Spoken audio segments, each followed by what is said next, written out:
Hello everyone, welcome to Ant Maniac, and today I'm going to show you how to set up your formicarium and outworld.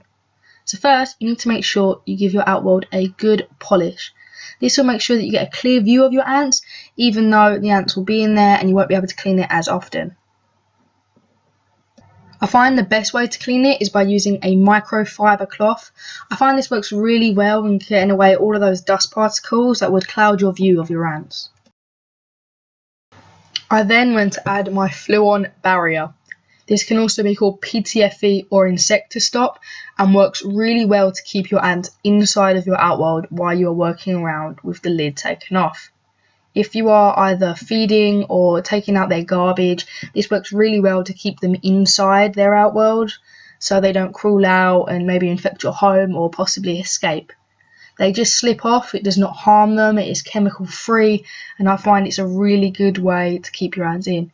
I've tried to use Vaseline before, but it didn't work. I went through a couple of experiments and I found that it really was not an effective barrier in my opinion.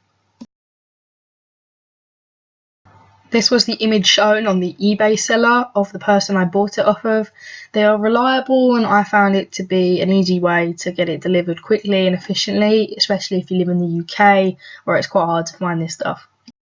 I then applied the barrier to the roof of the outworld, so it's especially slippy if they did try and overhang and escape. So it just added that last final barrier to just make sure that your ants do not escape from your outworld. I then hydrated the nest using a syringe. Your ants need a water gradient, meaning that half the nest needs to be moist and the other half a lot drier. So I made sure not to add too much, but I may need to experiment in the future if the ants decide not to move in. Finally, it was time to add my Lasius niger colony. I was very excited because this was the first time they'd be spending time outside of their test tube, and I've constantly been having to feed them with tweezers and manually place them in. As you can see, the spider did fall out of the test tube as I was placing it in, along with a small amount of brood, but they picked that up later and moved it back into their test tube, so I thought that was totally fine. Hopefully it didn't get damaged, and that was okay. I had to place it in at a slight angle, which did worry me because if the cotton wool were to break or anything like that, the water would flow through and actually drown the ants. So I found that I would have to move them out very quickly.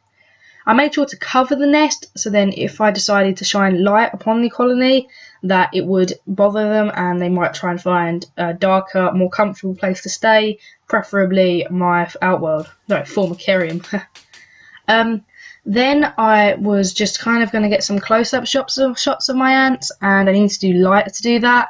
So they were moving quite rapidly as the move, so I couldn't really focus very well, so I hope the footage was okay. Thank you for watching and see you next time.